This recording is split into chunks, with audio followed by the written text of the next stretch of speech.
Assalamualaikum warahmatullahi wabarakatuh. Bismillahirrahmanirrahim. Allahumma sholli ala sayyidina Muhammadin wa ala alihi wa sahbihi ajma'in, amma ba'du.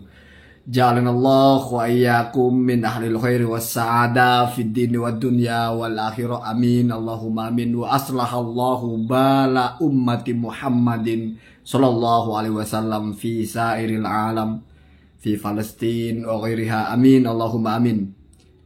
Ini muncul dua YouTuber yang sudah mempertegas tidak sepakat dengan Kiai Haji Imaduddin dalam kategori yang paling sentral, yaitu tentang kitab sezaman. Yang pertama, Kang Upik Channel. Ya, beliau itu langsung bersuara tegas ketika Kiai Haji Imaduddin itu membantah edaran dari Pondok Pesantren Al-Anwar 1 Sarang, ya.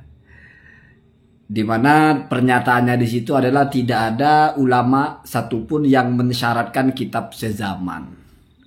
Lalu Kiai Haji Imaduddin ketika di Kongres PWI Perjuangan Wali Songo Indonesia atau Laskar Sabilillah itu mengulang, ya, saya kira mengulang, karena tetap saja ujung-ujungnya adalah bermodal kalimat al-abdal, al-ulama atau an-nasabah al-abdaluh, khutun nasabati al-abdali, begitu ya, atau kutubu an-nasabati an-nasabin, ya, al-abdal, ya, al-abdali, ya. Jadi itu saja.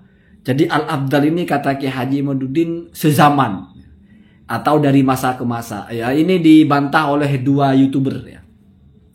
Yang pertama Kang Upik tadi, yang kedua yang ahli ilmu, ya. Saya lihat kajian itu kitab semua, baca menjelaskan ya. Nggak kayak konten saya itu kan jarang saya begitu, ya. Kajian kitab klasik, salut, ya. Kajian kitab klasik ini malah banyak bantahannya. Cuma saya masih fokus kepada Al-Abdal. Jadi semuanya ini tidak sepakat kalau Al-Abdal itu dimaknai sezaman, ya. Walaupun bentuk tidak sepakatnya berbeda-beda. Kalau yang dari Kang Upik ini mengatakan bahwa dalam kitab itu, dalam kitab yang dipakai Kiai Haji Imaduddin itu kan itu turuk yang kedua. Kan turuk pertamanya ada Sufrah wal Istifadah lah. Sementara kalau kajian kitab klasik ini lebih mempertegas kepada Al-Abdal itu dimaknai zuhud. Jadi begini, ya, gambarannya. Ini saya sudah pernah bahas tapi masih saya simpan sebetulnya. Al-Abdal itu lebih kepada personality lah bahasanya, ya. Jadi kalau seseorang itu disebut sikoh sehingga riwayatnya itu dipercaya, itu kan dua syaratnya. Satu yang kembali kepada personalitinya, attitude lah bahasanya, ya. Atau emotional Christian mungkin kalau bahasa kerennya. Itu adalah bahasanya. Adalah itu orang baik-baik, ya. Tidak terkenal sebagai tukang bohong. Tidak terkenal sebagai orang yang tidak bisa menjaga muruah. Pokoknya bukan orang tidak baik-baik. Orang baik-baik lah adalah. Nah, Al-Abdal itu di atasnya adalah. Ya, artinya ahli ibadah atau zuhud. Atau ada prestasi-prestasi secara personality, secara perilaku. Itu Al-Abdal, begitu, ya, yang umum dipakai. Sementara kalau fikoh bukan hanya abdal saja, bukan hanya adalah saja, ada adoptuh, ya. Jadi kecerdasan intelektual, kemampuan menghafal hadis dan sebagainya. Itu, ya. Jadi tidak semua yang abdal itu mesti fikoh. Begitu juga tidak semua yang fikoh itu mesti abdal. Bahkan saya sudah pernah janjikan itu. Ada sebuah dirosah taksiliyah, studi analisa bagaimana seorang pakar itu di kampus, ya, di Oman kalau tidak salah, mengkompilasikan berapa kali kalimat abdal dipakai ketika orang atau ulama bicara tentang jarh wa ta'dil, ya. Jadi ulama-ulama yang disifati abdal itu dihitung di situ banyak sekali, ratusan bahkan, ya. Dan ternyata dari ratusan ulama yang abdal itu ada yang doif. Nah, itu penjelasannya. Karena abdal ini hanya ke personalitinya. Jadi hanya separuh dari syaratnya sikoh untuk disebut abdal. Sehingga banyak dari perawi-perawi yang disifati abdal tetapi malah doif karena tidak dobit. Nah, gitu, ya. Kemudian di situ juga dijelaskan abdal itu dipakai oleh ulama berbeda-beda makna. Salah satunya adalah ketika tentang wali badal atau wali abdal. Itu adalah wali yang setiap mereka wafat ada penggantinya, wafat ada penggantinya. Itulah bahasanya abdal itu badal, pengganti, begitu ya. Ada bahkan yang lebih ekstrim ya, Ibnu Hajar yang mengatakan ya, abdal itu adalah seorang wali yang kalau dia nggak ada bepergian, di situ ada pengganti yang ada apa ya, penampakan yang menyerupainya. Ada begitu ya. Jadi abdal di situ kok sudah diteliti oleh seorang pakar ya. Ratusan kitab di situ, 193 kitab kalau nggak salah, memuat di situ tentang apa itu abdal. Satu pun tidak ada yang menjelaskan seperti Ki Haji Imaduddin itu, yaitu dari masa ke masa, kecuali tentang ulama sufi dalam bab sufi, pandangan ulama sufi tentang wali abdal. Wali kalau yang mana jumlahnya tetap, kalau sudah wafat ganti, itu bahasa badal ganti mengganti di situ, ewat atau kholaf pengganti hanya di situ saja. Saya sudah malas mau membuka kitabnya karena sudah pernah saya bahas. Tetapi ada kata kunci sebetulnya, ini mungkin yang pengembangan dari yang belum saya bicarakan sebelumnya. Kalau dibaca semua kitabnya Ki Haji Imaduddin yang bicara tentang ulama abdal itu, ada di bagian akhir-akhir itu, ada di sebelah itu, coba Anda baca itu. Kalau an-nasabun al-abdal, karena jamak mensifati jamak kan begitu ya. Kalau an-nasabah kan mufrad, maka sifatnya juga mufrad al-badal gitu ya. Kemudian di situ ada keterangannya apa itu ya? Apa itu sih an-nasabah al-abdal itu? Yasra'u an-nasabah al-badalu. Wa huwa an-nasabah al-badal itu apa? Ya. Alladzi yahfadullahu bihi hadzal ilmah. Kalau tidak salah begitu ya. Saya lupa cara membacanya. Hafidho yahfadu, mungkin saya salah nanti baca.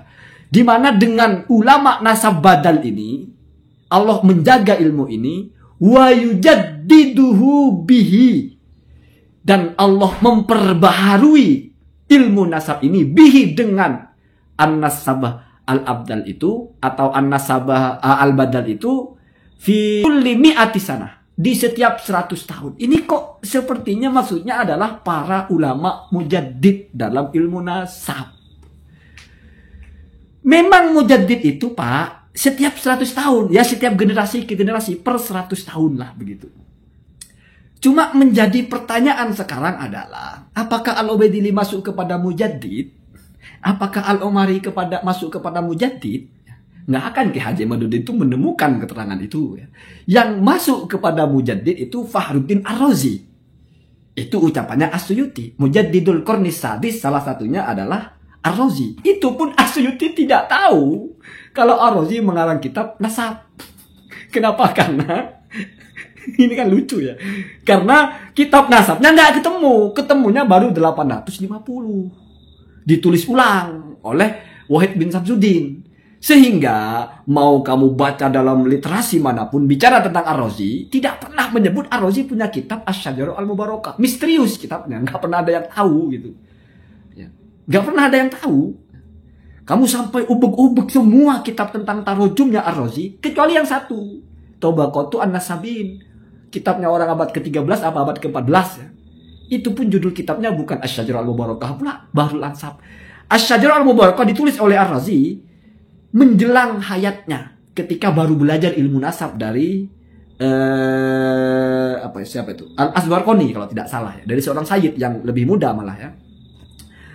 Jadi sebetulnya Ar-Razi ini mujaddid. Oke lah kita cocok-cocokkan. Ar-Razinya mujaddid. Oke. Perhatikan mujaddid ya. Ulama-ulama sebelumnya tidak pernah menyebut nama putra Ahmad kecuali satu, yaitu Muhammad. Semuanya mesti menyebut Muhammad. Itu pun polanya pola musyajjar. Musyajjar itu disebut dari bawah. Bicara tentang Ahmad, disebut dari cicitnya atau mungkin ke generasi keempat. Ada Maman bin Ahmad. Itu namanya musyajjar, disebut dari bawah. Sehingga memang tidak menyebut siapa saudara-saudaranya. Tapi cuma men-tracking nasab orang ke atas. Kalau men-tracking nasab orang ke atas, itu memang tidak menyebut saudara-saudaranya. Tapi kalau maksud dari atas, Maman punya anak berapa? Siapa saja? Mimin, Momon, Markonah. Markonah punya anak siapa aja? Mimin, Maman, Markonah, Mukidi. Mukidi punya anak, itu namanya mabsud kalau tidak salah. Atau mubassat ya. Kalau mau saja dari bawah. Baru ketika Ar-Razi ini menuliskan tentang Ahmad, itu polanya itu mubassat, bukan musyajjar. Kenapa? Karena Ahmad punya anak 3. 1, 2, 3. Itu ya. Jadi misalnya kita pakai pola mujaddid yang kita terapkan, maka Ar-Razi mujaddid. Berarti adalah yang terakhir yang dipakai. Kenapa? Karena mujaddid itu kan merevisi yang sebelumnya. Namanya membaharui. Kalau sama berarti kan nggak ada yang baru. Dan relevan, Ar-Razi membaharui. Sebelumnya cuma 1 disebut 3 oleh Ar-Razi. Muncul di belakang hari As-Samarqandi. Siapa tahu As-Samarqandi juga mujaddidnya. Lalu menyebut Ubaidillah. Itu Pak, itu An-Nasabah Al-Abdal sesuai dengan kitab yang ditulis. Jadi mujaddid di setiap 100 tahun. Jadi kalau Kiai Haji Madudin memahami kitab, tolong dihargai penulisnya. Jangan kita membaca kitab orang, kita paksa pemahaman kita sendiri. Tidak ada menyebut mu'asoroh, itu tidak ada. Sezaman itu mu'asoroh. Objeknya adalah dengan satu masa tertentu. Memang sama dari generasi ke generasi. Tetapi ini kan karena bicara tentang saling ganti mengganti. Yang kedua bicara tentang mujaddid. Di mana satu mujaddid terus berlalu 100 tahun, ada lagi mujaddid dari masa ke masa. Sejak kapan dimulainya? Ya, dari mana Anda bisa tahu bahwa itu harus dimulai dari ini sehingga sezaman dan sebagainya? Ini kan saya suka bahasanya siapa itu? Yang ngaji kitab klasik. Itu interpretasinya Kiai Haji Madudin saja. Al-Abdal itu sezaman gitu ya. Padahal kalau tulisannya enggak ada ulama mengatakan sezaman itu dengan bahasa Al-Abdal. Ya. Yang ada itu mu'asoroh. Ya. Sezaman. Ngapain sih dia pakai bahasa Al-Abdal hanya untuk menjelaskan sezaman? Kenapa nggak ditulis Al-Mu'asoroh? Itu pun yang ada Al-Abdalnya hanya satu kitab itu. Yang lain nggak ada. Khotun Nasaba Al-Mawthuk, Khotun Nasaba Al-Mawthuk. Mesti begitu. Baru satu kitab itu ada Al-Abdal. Itu pun dia utuh penjelasannya. Al-Badal itu apa? Cuma Kiai Haji Madudin tidak baca semua. Baca sepotong di situ. Lalu dikaitkan dengan yang bawah dan sebagainya. Begitu ya. Jadi sekali lagi. Kalau mau bicara secara teori, ya mesti maksa cocok-cocokan aja nanti, cocologi ya. Kalau Gus Jazuli malah ketika ditanya, kan itu pertanyaan untuk Gus Jazuli ya, apakah ada ulama nasab yang mengatakan ada kitab zaman? Kata Gus Jazuli, ya itu pakai logika saja. Pakai logika berarti ya. Sudah berarti mengatakan tidak ada lah, setidaknya kan begitu. Kenapa? Karena pertanyaannya apakah ada atau tidak ada. Ya, karena ini kalau ini jangan-jangan masuk kepada al-hidah anil jawab ya. Karena pertanyaannya cuma 2 saja. Jawabannya cuma 2 kan, ada, tidak ada. Kalau bilang ada, mana kitabnya? Repot kan. Kalau bilang tidak ada, lalu kenapa Anda buat syarat? Maka jawabannya menjadi lain. Jadi al-ijabah itu bimalam yus'al, menjawab yang tidak ditanya. Kenapa? Karena kemungkinan jawabannya baik ijab atau nafi itu sama-sama hujjatun alaih, sama-sama menjatuhkan argumentasi. Bisa sulit ya. Jadi saya jadi ingat satu teori al-hidah. Sama dengan ketika penyembah berhala itu ditanya oleh Nabi Ibrahim, memangnya berhala ini bisa mendengar kalian atau bisa memberi manfaat? Jawaban kan cuma 2, bisa, tidak bisa. Pilih saja. Kalau kamu jawab bisa, jadi kayak orang tolol, batu kok. Gimana kamu mau bilang ini bisa dengar batu? Kalau jawab tidak bisa, ngapain kamu sembah, nggak bisa apa-apa. Makanya mereka menghindari 2 jawaban itu. Akhirnya jawabannya adalah ya kami menjumpai leluhur kami ya begitu. Nggak usah baca Al-Quran ya. Ini kan untuk roasting saja ya. Jadi begitu. Bahkan kalau yang lebih serius itu tentang Bishr al-Marisi itu ketika ditanya apakah Allah itu punya ilmu, halillahi ilmun. Dia kan Bishr ini kan mengatakan Al-Quran itu makhluk. Sementara kita tahu Al-Quran itu apa sih isinya? Kan ilmu Allah di situ, informasi-informasi, pengetahuan-pengetahuan Allah kan. Terus pertanyaannya apakah Allah punya ilmu?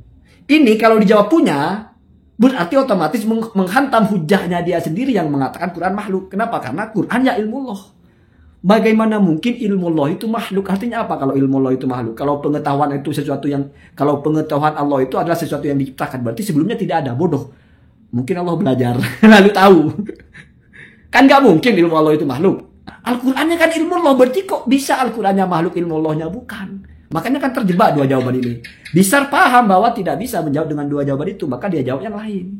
Allahu la yajhalu, Allah tidak bodoh. Sehingga jawaban itu keluar gitu ya dari yang ditanya. Karena yang ditanya cuma apakah Allah punya ilmu. Kalau dia jawab punya, berarti menganulir hujahnya bahwa Al-Quran itu makhluk. Karena Al-Quran itu ilmu Allah. Ilmu Allah tidak mungkin makhluk. Kalau jawab tidak punya, bagaimana bisa? Tuhan kok tidak punya ilmu? Lalu berapa ayat yang harus dihapus? Yang menjelaskan kalau Allah itu maha alim. Makanya dia memberi jawaban yang nggak nyambung. Akhirnya Allahu la yajhalu. Baru diputus oleh khalifah pada waktu itu. Al-hujjatu alaika ya Bishr, ya. Kamu sudah kalah. Kenapa? Kamu sudah tidak bisa menjawab yang ditanya. Tidak bisanya di sini bukan tidak atau bukan, tapi sudah terjebak di mana dua dari jawaban itu semuanya menghantam kamu. Artinya pemikiran kamu ini bermasalah. Allahumma hdina. Assalamualaikum warahmatullahi wabarakatuh.